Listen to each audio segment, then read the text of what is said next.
Hello बच्चों, भाई कैसे हैं आप सब लोग। मजा आ रहा है सर? मजा तो आ रहा है। आज का पेपर आ गया सर, मजेदार मजेदार पेपर आ गया भाई साहब। मैं बच्चों को जो आज मिला हूं ना, आज जो बच्चों को मैं मिला हूं, सारे बच्चे एकदम खुश। एक तो अपन वैसे भी सरप्राइज देते हैं सेंटर पे जाके, सीधा सेंटर पे पहुंच जाते हैं, हमें खुद नहीं पता होता इस सेंटर पे कितने बच्चे हैं। खैर, आज का पेपर बच्चों का बहुत अच्छा हुआ। मैं जिनसे मिला, कुछ बच्चे ऐसे भी हो सकते हैं जिनका अच्छा ना हुआ हो। बेटा, पहली बात को समझना कि पेपर जो जाना था वो चला गया, जो होना था वो हो गया। अब अगले पेपर पे फोकस करना। अच्छा, अगर बच्चों को लगता है कि सर ये वीडियो अभी नहीं देखनी चाहिए तो मत देखना, बट अपने दिमाग पे स्ट्रेस मत डालना। जो होना था वो हो गया। बहुत बार ऐसा भी होता है कि कम पेपर करके भी या कम क्वेश्चंस करके भी बच्चा पास हो जाता है। एक में 40, दो में 50, 60, 50, 60 ले आता है, तो अपने आप उसका रिजल्ट भी पास हो जाता है ना। तो टेंशन की बात नहीं है बच्चों। ऑल द बेस्ट मेरा तुम्हारे साथ है ही, मैं भी हूं ही। वार्म अप सेशन की फॉर्म में आपके साथ रहता ही हूं, और उसी वार्म अप सेशन से आधे से ज्यादा पेपर आ गया सर। किससे? वार्म अप सेशन से। कल शाम को लिया था जो। हाँ, पेपर से एक दिन पहले ले रहा हूं जो। क्या बात कर रहे हो? झूठ बोल रहे हो आप। मैंने नहीं, मुझे एक बच्चे ने बताया यार। मेरे को बच्चा मिला, अपने को बच्चे ने बताया, मेरे को थोड़ी बताया ये सब। एनीवेज, चलिए भाई दोस्तों, शुरू करते हैं हमारा पहला टॉपिक। यहां पर सबसे पहला टॉपिक आपके सामने निकल कर आता है। अब उसने क्या करा भाई साहब, मजेदार किस्सा बनाया। ऊपर तो बात कर दी बच्चों रियल एस्टेट की, ताकि बच्चा कहां ले जाए इसको, ताकि बच्चा ले जाए रेरा में। पर रियल एस्टेट की बात करके क्वेश्चन पूछा कि सर कंज्यूमर एसोसिएशन क्या होता है कंज्यूमर प्रोटेक्शन एक्ट 2019 के हिसाब से। तो प्यारे बच्चों, एक केस था जिसे कहते हैं शोभा हिबिकस कॉन्डोनियम वर्सेस शोभा डेवलपर्स। अगर आपको याद है, आपने ये केस लिखा है तो ठीक है, वरना सीधी सी बात, कंज्यूमर एसोसिएशन का मतलब होता है कोई भी एक बॉडी ऑफ इंडिविजुअल जिसके ऊपर किसी भी तरीके का कोई इंफ्लुएंस नहीं है, not mandated bye provisions of law, ऐसी एक डेफिनेशन होती है। सर क्या ये है? मैंने कहा बिल्कुल, क्योंकि यहां पर मुझे ये नहीं बता रहा कि शारदा हाइट्स किसी की होल्डिंग है, सब्सिडरी है, या इसके ऊपर किसी बंदे का कंट्रोल है। मुझे ये पूरे तरीके से इंडिपेंडेंट दिखा रहा है, तो डेफिनेशन लिखूंगा, नीचे लिख दूंगा हाँ, Sharda heights is a recognised consumer body. अब प्रॉब्लम क्या आती है, अगला उसने पूछा था सेक्शन नंबर 35। बच्चा सोच रहा है कि सर मैं तो इतना बड़ा प्रोसीजर कैसे लिखा हूं, मेरा लाल मेरे पीले मैनर के अंदर लिखा हुआ था कि बेटा आपको यह बताना है कि कौन कौन से वो सज्जन हैं जो डिस्ट्रिक्ट कंज्यूमर पे कंप्लेंट फाइल कर सकते हैं। डिस्ट्रिक्ट कंज्यूमर कल मार्क कर रखा था अपने इंपॉर्टेंट में मैंने। हाँ, अब अगर कोई भी बच्चा ये कहता है कि सर क्या कंज्यूमर कमीशन पे ऑनलाइन कंप्लेंट फाइल हो सकती है? हाँ बच्चों, ई दाखिल के नाम से, ई दाखिल के नाम से ऑनलाइन कंप्लेंट फाइल होती है। क्या सर? अब दूसरी बात, अगर मान लो, चलो ठीक है, against the order of district commissioner अगर मैं जाता हूं तो डिस्ट्रिक्ट से ऊपर आता है स्टेट कमीशन, तो स्टेट कमीशन पे जाके अपील फाइल कर सकते हो। ओके सर, इसके लिए टाइम पीरियड कितना रहता है? 45 डेज का टाइम पीरियड आपके पास रहता है। एक बार देख लेना, मेरे हिसाब से 45 डेज का ही टाइम पीरियड इसके अंदर होता है, along with the period of sufficient cause. कह रहे सर इसके साथ साथ अगली बात, रिस्ट्रिक्शन कब कब है? रिस्ट्रिक्शन तब है बच्चों जब आप प्री डिपॉजिट का पैसा नहीं दोगे। जब आप प्री डिपॉजिट का पैसा नहीं दोगे तो प्रॉब्लम है। और दूसरी प्रॉब्लम तब है प्यारे बच्चों जब आपने मीडिएशन में रेफर कर दिया तो भी आपकी अपील नहीं ली जाती है। ओके, कह रहा सर अब डिस्ट्रिक्ट कंज्यूमर रेड्रेसल कमीशन के अंदर क्या क्या होता है? मैंने हमेशा से बताया है, जब भी फंस जाओ एक बंदे का नाम हमेशा लिख कर आ जाना, that is known as president, और साथ में दो मेंबर्स मिनिमम और maximum members as may be prescribed by the central government. क्या सर ये तो ठीक है, अगले फंडे पर आता हूं बच्चों। ये मैंने कल मार्क करवाया और ये बल्ले बल्ले आ गया, यानी कि कार्टलाइजेशन आपसे कंज्यूमर प्रोटेक्शन एक्ट पे पूछा गया। फिर लीगल मेट्रोलॉजी एक्ट में मैंने आपको फिर से मार्क करवाया था अबाउट द प्रीपैड कमोडिटी। बेटा तो प्रीपैड कमोडिटी उसने यहां पर पूछ लिया। भाई देखो, पेपर बच्चों ज्यादा घूम नहीं रहा था, पेपर जहां पर टर्न होगा, जहां पे घूमेगा, मैं आपको अपने आप आंसर बता दूंगा, पर ये सीधे सीधे क्वेश्चंस के क्या ही आंसर बताऊं। अब यहां पे क्या होता है, आप देखते हो कि भाई रेरा से एक क्वेश्चन आया कि राजीव ने एक घर बुक करा था हाउसिंग स्कीम के अंदर अल्फा टावर के पास, और इसने क्या करा, बुकिंग अमाउंट दे दिया as per the buyer agreement. इसको 3 साल के अंदर घर मिल जाना चाहिए था बच्चों, पर जो अल्फा टावर वाला है 5 साल हो गए हैं, 5 साल हो गए हैं बच्चों, 5 साल में भी इस बंदे को घर नहीं मिला। अब लॉ कहता है कि सर कोई दिक्कत वाली बात नहीं है, आपको क्या करना है, सेक्शन नंबर 8 यानी कि return of amount and compensation के चलते आपको यहां पर पैसा वापस मिलेगा। तो आंसर क्या था? Section number 8 return of amount and compensation. अपनी पढ़ाई नहीं कर रहा हूं, अभी भी बोल रहा हूं, जाके वार्म अप सेशन में चेक कर लेना बेशक। अगली बात, ठीक है, कह रहा सर आप विड्रॉ करना चाहोगे तो भी वहीं लिखा है, विड्रॉ नहीं करना चाहोगे तो भी वहीं लिखा है कि क्या आपको करना होता है। प्यारे बच्चों, कल मैंने आपको बताया कि बेटा suspension of registration in special economic zone लीजिए आ गया सेक्शन नंबर 10 में। हम यही बात करते हैं कि जब आपको जो लाइसेंस मिला हुआ है बाय द कंसर्न्ड अथॉरिटी लिख देना अगर आपको board of approval development commissioner ये सब नहीं पता होता तो। अब ये लिखने के बाद क्या करना था, जवाब देने का था, नहीं दिया सर, नहीं दिया, कोई बात नहीं। कह रहा सर आपके पास गामा, कल मैंने फिर से आपको मार्क करवाया बेटा कि आपको बहुत अच्छे से आना चाहिए कि कब कब ऐसा होगा। अच्छा चलो, इमूवेबल प्रॉपर्टी तो अभी आगे कि फॉरेन कंट्रीब्यूशन कब कब रिसीव कर सकते हैं, कौन कौन सी शर्तों के चलते आप फॉरेन कंट्रीब्यूशन को रिसीव कर सकते हो, कौन रिसीव कर सकता है, कौन नहीं रिसीव कर सकता। यहां पे फिलहाल उन भाई साहब ने कंडीशंस पूछ रही थी जो फिर से कल बताई थी। अब अगली बात, कह रहा sir fugitive economic offender act आया। हाँ, अब भाई इंस्टीट्यूट ने तो रूल बना रखा है, जब इंस्टीट्यूट चाहे ए पूछे, चाहे 4 पूछे, चाहे 4A पूछे, तो बच्चों के साथ यही हो रहा है कि बच्चा 4 की जगह 4A, 6 की जगह 6A ही अटेम्प्ट करके आ रहा है। अब भाई ये भी कहीं ना कहीं मैं देख रहा हूं कि बेटा एक रूल सा बन रहा है कि 6 और 6A में 6A ज्यादा आसान मिल रहा है। बच्चों को आसान पेपर ऐसे लग रहा है, उसको लगता है कि सर अगर क्वेश्चन स्ट्रेट फॉरवर्ड आ गया तो मतलब पेपर आसान है ना, जैसे आज का लग रहा है। अच्छी बात है, ऐसे स्ट्रेट फॉरवर्ड आना भी चाहिए था। अब यहाँ पे डीम्ड एक्सपोर्ट फिर से मैंने इंपॉर्टेंट में मार्क करवाया था।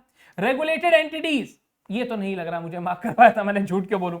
उसके बाद 4A के अंदर बच्चों सीधा सीधा OPI, फिर से इंपॉर्टेंट में मार्क करवाया था OPI। सर प्रॉपर्टीज कन्फिस्केट हो जाती हैं बेनामी ट्रांजैक्शन में, देख लो ये भी वार्म अप सेशन में मार्क करवाया था। LLP के अंदर अगर कोई भी इंसान क्या करता है, फॉरेन इन्वेस्टमेंट लेकर आता है, यानी कि आसान शब्दों में FDI इन LLP कैसे आएगी सर, और उसके लिए क्या क्या कंडीशंस काम करती हैं, किस किस तरीके से ये फंडे अप्लाई होते हैं, इसका भी हम लोग ध्यान रखते हैं। कह रहा ठीक है सर, आसान था वैसे, मुझे नहीं लग रहा अभी तक बच्चों को कहीं ना कहीं तंग हुए होंगे या परेशान हुए होंगे।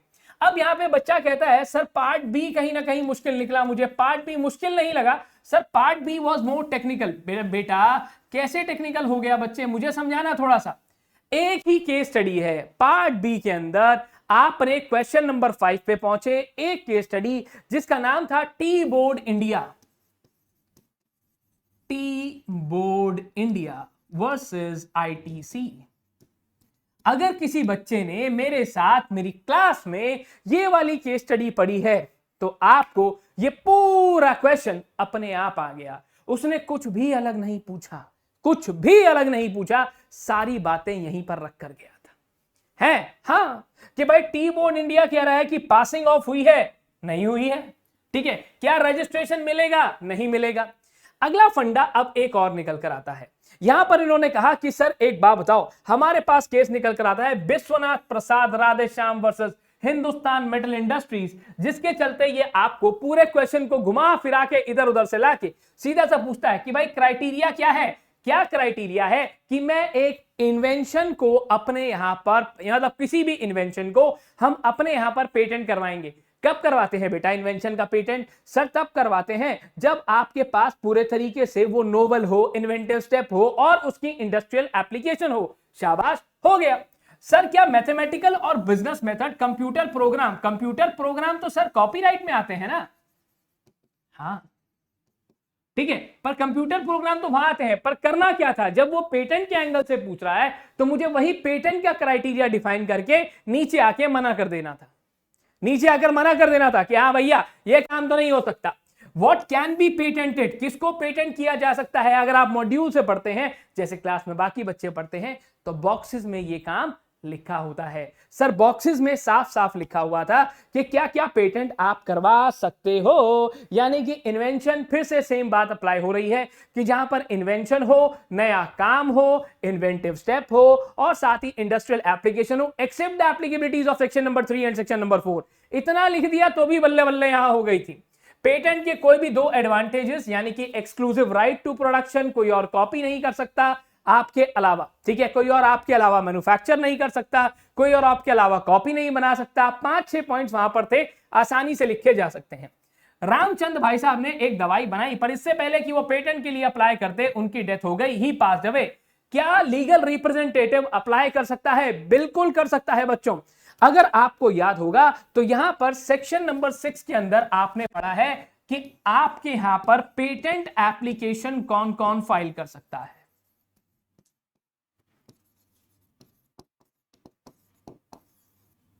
पेटेंट एप्लीकेशन कौन कौन फाइल कर सकता है, यह section number 6 of patent act में लिखा जाता है।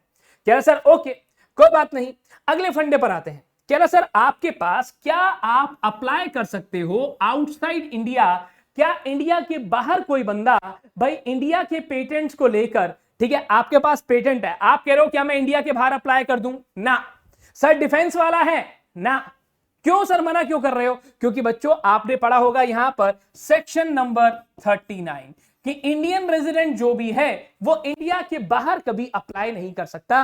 When it comes to India के बाहर अप्लाई नहीं किया जा सकता। अगर करना है तो भैया पहले परमिशन लेकर आ, पहले कंट्रोलर की परमिशन लेकर आ, तो मैं तुझे जाने दूंगा, चाहे डिफेंस ही क्यों ना हो।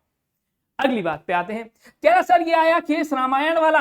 हाँ, रामायण वाला केस फिर से पूरा का पूरा बुक के अंदर था, जिसका नाम था अमृतपाल सिंह वर्सेस लाल बाबू। अमृतपाल सिंह वर्सेस लाल बाबू। लाल बाबू प्रियदर्शनी, प्रियदर्शनी है या प्रियदर्शी है, एक बार देख लेना इस चीज को। हाँ, लाल बाबू प्रियदर्शी, प्रियदर्शनी नहीं, प्रियदर्शी।